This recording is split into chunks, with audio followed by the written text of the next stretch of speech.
안녕하세요. 매일 새로운 사연을 전하는 읽어주는 사연 라디오입니다. 구독과 좋아요, 많은 공유 부탁드립니다. 오늘의 사연 시작하겠습니다.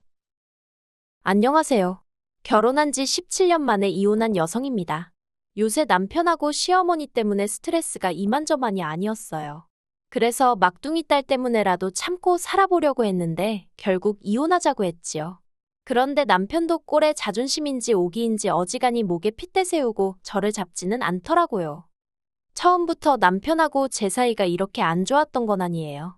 처음에 친구의 소개로 만났는데 저한테 한눈에 반했다며 어지간히 저를 쫓아다녔거든요.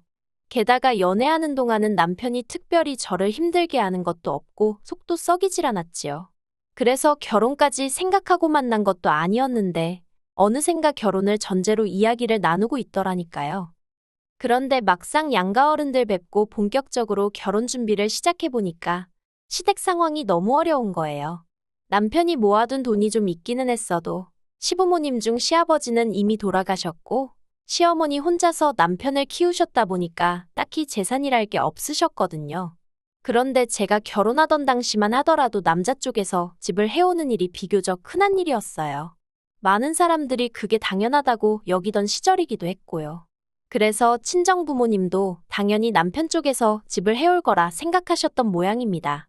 하지만 남편이 그건 안 될 것 같다고 하니까 저더러 없는 집에 시집가서 죽어라 고생할 일 있냐고 하지 말라고 하시대요. 그리고 저도 부모님이 반대하는 결혼은 예전부터 할 생각이 없던 사람이었기에 남편에게 이런 이유는 말하지 않고 그냥 결혼은 없던 일로 하자고 했습니다. 생각해봤는데 아무래도 아직 결혼할 때가 아닌 것 같다고 적당히 둘러대면서 말이에요. 하지만 남편도 어느 정도 눈치를 챘던 건지 돈 때문이냐면서 자기가 앞으로 열심히 돈 벌어서 저 고생시키지 않겠다고 남부럽지 않게 살게 해주겠다며 호언장담을 하더라고요. 그래서 결국 남편하고 결혼하는 쪽으로 마음을 바꿔먹었지요. 하지만 남편과의 결혼 생활은 제가 예상했던 것보다 훨씬 빠듯했고 어려웠어요. 일단 역시나 시어머니로부턴 1원 한 푼 지원받지 못했고 친정에서만 제법 큰돈을 지원받아 신혼살림을 차리게 되었습니다. 그리고 결혼 1년 만에 눈에 넣어도 아프지 않을 쌍둥이도 낳았지요. 저는요, 지금도 누가 물어도 자신있게 대답할 수 있는 게 아내로서의 역할, 며느리로서의 도리 남보다 더하면 더했지 부족하게 한 건 없다고 생각해요. 그런데 문제는 남편이었습니다. 남편은 저와 했던 약속은 까맣게 잊은 건지 결혼 초부터 제 속을 썩였거든요. 결혼 당시 남편이 말하길 자기가 시어머니랑 같이 만두 가게를 하고 있긴 하지만 시어머니는 곧 다른 장사를 하실 거고 만두 가게는 자기가 물려받기로 했다 했습니다. 하지만 곧 다른 장사를 하실 거라던 시어머니께서는 손목이 아프네 허리가 안 펴지네 정말 매일매일 다른 핑계를 대시면서 결국은 다른 장사는 시작조차 하지 않으셨고요. 그러니 남편은 그저 계속해서 시어머니 밑에서 잡일을 도맡아 할 뿐이었어요. 하지만 솔직히 잡일이건 뭐건 간에 그게 중요한 게 아니었습니다. 제가 정말 답답하고 속상했던 건 단지 남편이 그 만두가게 사장님 소리를 못 들어서가 아니라 월급을 제대로 가져오질 않았기 때문이에요. 그리고 그럴 때마다 제가 시어머니더러 생활비도 써야 하고 하는데 왜 월급을 이렇게 제때제때 안 주시냐 하면 미안한 기색은커녕 내가 네 돈을 떼먹은 것도 아니고 아무렴 내가 내 아들 월급을 안 주고 싶어 그랬겠냐며 오히려 저를 이상한 여자로 몰고 가시기 일쑤였어요. 그러다 한 번은 남편이 4달 가까이 제대로 월급을 가져오질 않았습니다.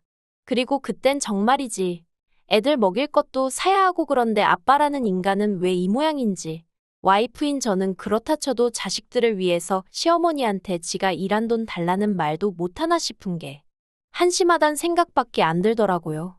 그리고는 도저히 그분을 참을 수가 없어서 직접 시어머니한테 이야기를 해봐야겠다 싶어 제가 하나는 업고 하나는 손잡고 그렇게 만두가게를 찾아갔습니다.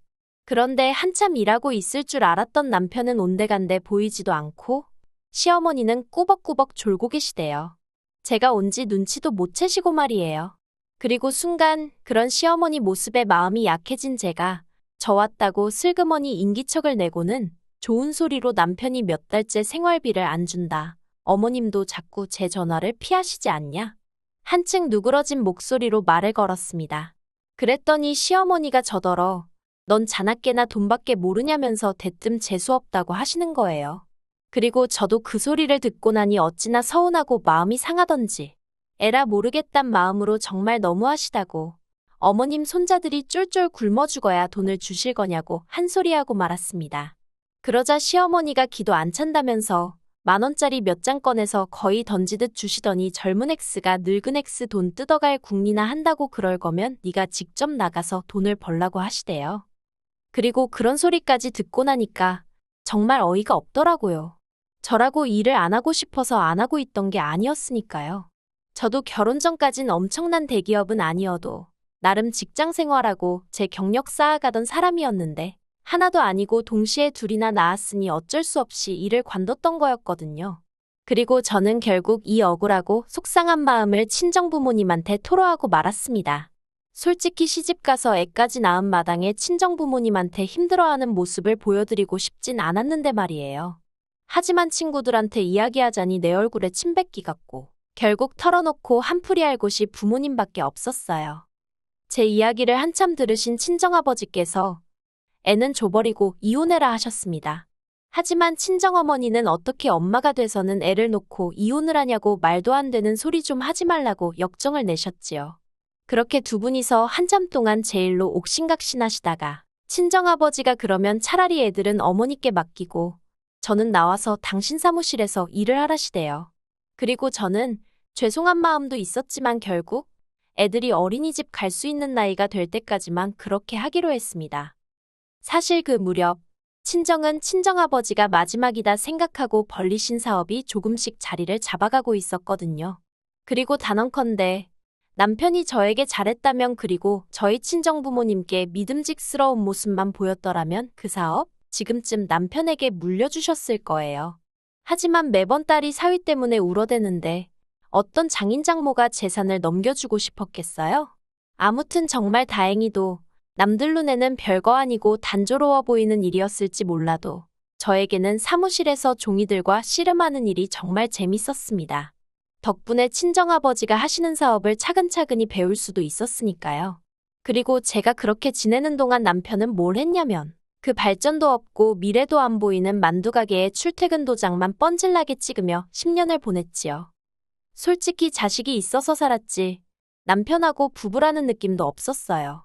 그냥 같이 사는 사람 정도였지 제가 남편에게 생활비를 한 번 제대로 받았어 본 것도 아니고 그래도 옆에서 보기에 따로 사치나 유흥은 안 하는 것 같아서 지도 생각이 있으면 돈을 어떻게든 모으고는 있겠지 그렇게 지레짐작만 했고요.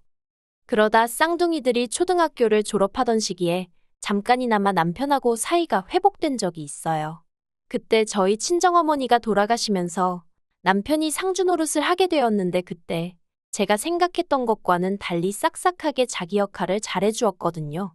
몇 번이나 울다 지쳐 쓰러질 뻔한 저를 잡아주기도 했고 그래서 제가 그 무렵 남편을 다시 보고 마음의 문을 열게 되었지요. 나중에 언젠가 친정아버지까지 돌아가시고 나면 나한테 남는 건 정말 남편하고 자식들 뿐이겠구나 싶은 생각에 그래 내가 마음을 좀 고쳐먹어보자. 조금만 더 열린 마음으로 남편을 이해하고 보듬어주자 그런 생각을 했달까요. 그리고 그때 생각지도 못한 아기 천사가 저를 찾아와 주었답니다. 솔직히 임신 사실을 확인했을 땐 가장 먼저 든 생각은 언제 낳아서 언제 키우나였어요. 하지만 동시에 한편으로는 돌아가신 친정어머니가 보내주신 선물 같아서 무척 기뻤답니다. 그런데 제 임신 사실을 알게 된 시어머니와 남편의 반응은 정말 입에 담기도 어려울 만큼 잔인했습니다. 친정어머니의 선물 같다고 말하는 저에게 시어머니께선 딸 X들은 부모 등골이나 빼먹는 돈 먹는 귀신이라며 살림에 하나 보탬이 안 된다면서 얼른 가서 지워버리라 소리를 몇 번이나 하셨거든요. 그리고 그런 시어머니와 제 사이에서 남편은 차라리 가만히나 있지. 저더러 그러니까 조심 좀 하지 그랬냐면서 생각이 짧다나요.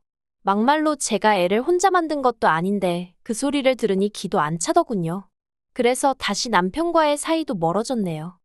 이후로 다시 저는 혼자 육아하며 일하며 살림까지 하면서 정말 바쁜 하루하루를 살았습니다.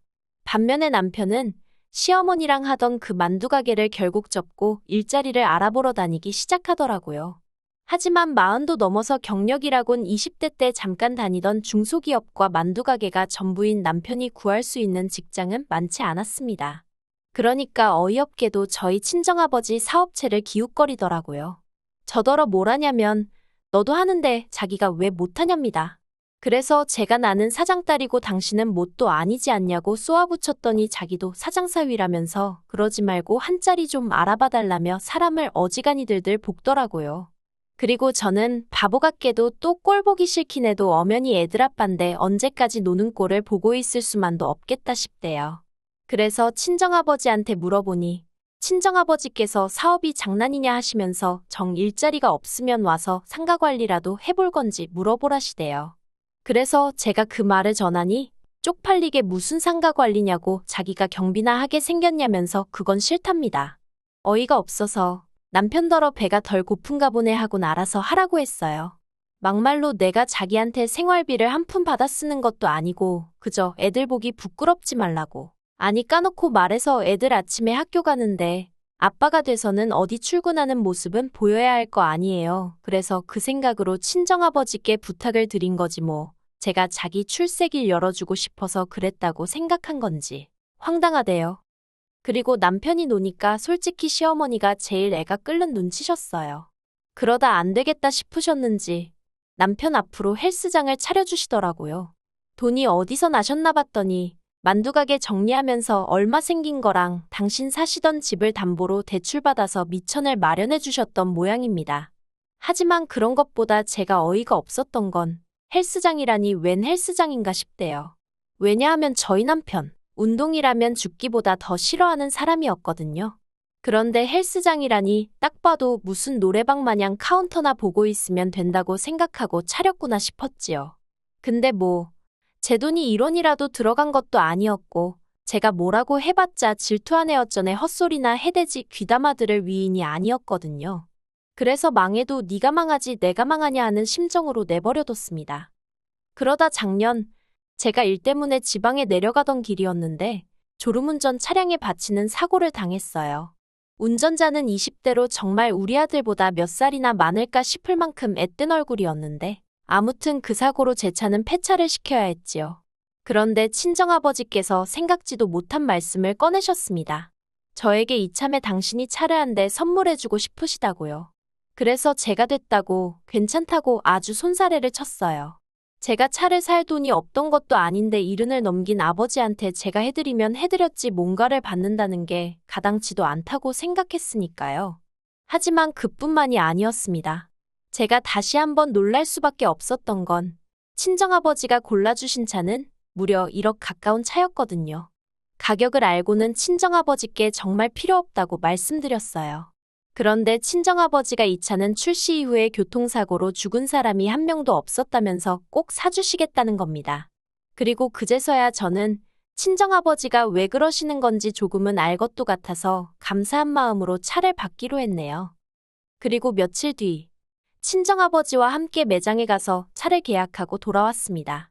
그런데 차에 관한 서류를 아무 생각 없이 식탁에 올려둔 게 화근이었어요.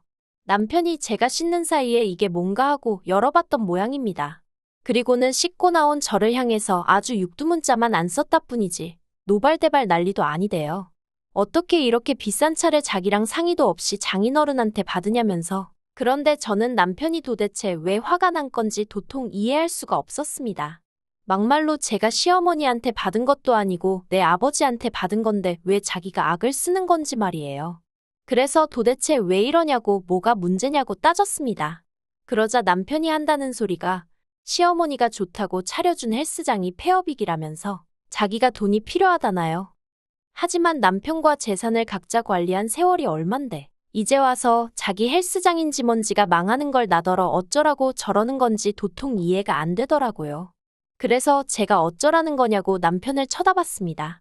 그러자 남편이 한다는 말이 가서 차 계약 취소하고 친정아버지더러 현찰로 달라고 하래요. 그래서 자기 좀 살려달라나요? 어이가 없어서 싫다고 했습니다.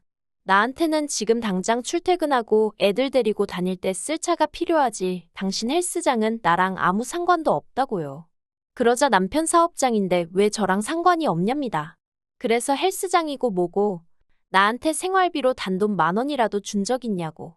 막말로 거기서 돈 벌어서 누구 배를 불려주고 있는지 모르는데 내가 미쳤다고 1억을 그것도 친정아버지 재산을 갖다 쓰겠냐고 생각 좀 하라고 쏘아붙였어요. 그랬더니 황당하게도 이튿날 시어머니께서 연락을 해오셔서는 저더러 어떻게 그럴 수 있냐입니다. 남편이 하는 사업이 망한 애만에 하고 있는데 마누라가 돼서는 차를 사니마니 그런 경우는 세상에 없다나요. 그리고 말이 나와서 말이지만 저희 친정아버지도 너무 하신다고 진작에 사위도 한 자리 앉혀줬으면 지금 얼마나 편하게 지내겠냐고 딸만 자식이냐 사위도 자식인 걸 모르시냐? 결국 듣다 못한 제가 시어머니더러 지금 어머님이 저에게 하신 말씀 스스로 곰곰이 한번 생각해 보시라 했어요. 어머님한테는 저희 남편만 자식이지 않았냐고요.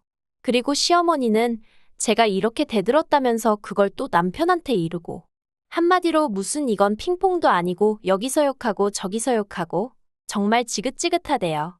그래서 제가 남편더러 처음부터 이혼을 했어야 하는데 자식들 때문에 못하고 산 내가 등신이라고 이제라도 헤어지자 했습니다. 그랬더니 남편이 저더러 후회 안 하냐면서 자기는 남자라 이혼해도 상관없지만 저는 여자라서 이혼하면 팔자 망하는 지름길이라나요? 하지만 아무렴 이혼녀라는 딱지가 주운 글씨라고 해도 막말로 제 집 있고 제 돈 있는데 뭐가 겁났겠어요. 그래서 괜찮다고 상관없다고 이혼하자 했습니다. 뿐만 아니라 솔직히 이건 도박이긴 했는데 아들 둘은 네가 키우라고 딸은 내가 키우겠다고도 했네요. 진심이 아니었지만 일부러 세게 나갔습니다. 혹여나 양육권이나 친권으로 소위 우위를 선점하려 들까 싶어서 말이에요. 그리고 역시나 제 예상이 맞았습니다. 양육권을 무기로 이혼안 주려고 했던 모양인데 제가 지더러 가지라고 하니까 또 지가 키울 자신은 없었던가 보대요. 양육권은 저더러 가지라고 대신 양육비는 기대하지 말라며 치사하게 나왔거든요. 그래서 알겠다고 양육비 필요 없다고 대신 지저분하게 소송 가지 말고 좋게 좋게 이혼하자 했지요. 그랬더니 이번엔 시어머니가 제 재산을 반으로 나눠서 남편을 줘야 한답니다. 나라법이 그렇다나요? 그래서 제가 시어머니더러 제가 미쳤냐고 남편이 제 재산 불리는데 뭘 한 게 있다고 반씩이나 욕심을 내시느냐고 따졌네요. 그런데 시어머니나 남편은 제 말을 믿지 못하고는 기어이 변호사를 사더라고요. 하지만 변호사를 산다고 사실이 달라지나요? 결국 뭐가 찔렸는지 협의 이혼하자고 순순히 나오더라고요. 그래서 그나마 제 예상보단 수월하게 이혼했어요. 친정아버지는 괜히 당신이 차를 사주네 어쩌네 해서 이 사단을 만든 건 아닌지 모르겠다며 저에게 너무나 미안해하셨습니다. 하지만 전 이렇게라도 결단을 내려서 참 다행이다 싶어요. 그리고 현재 남편의 상황은요. 헬스장은 결국 폐업을 했고 폐업이다 보니 권리금은 당연히 없고 보증금도 월세로 다 까여서 거의 건진 돈도 없는 모양입니다. 그래서 지금은 시어머니 사시는 집에 들어가서 둘이 산다나요. 아무튼 애들 때문에 앞으로도 몇 년은 좋든 싫든 소식 듣고 살아야 하는데 그러니 저는 더 이악 물고 보란 듯이 성공할 참입니다. 그래서 남편에게 엄청난 모욕감과 모멸감을 안겨주고 싶어요. 시어머니도 물론이고요. 이런 제가 못돼 보일까요? 그래도 저는 그렇게 살렵니다. 지금 이 마음가짐이 제가 잘 살아갈 수 있는 힘이 되어줄 것 같아요. 긴 이야기 들어주셔서 감사합니다. 오늘의 사연은 여기까지입니다. 구독과 좋아요, 알람 설정해주시면 앞으로 더 좋은 사연으로 찾아오겠습니다. 감사합니다.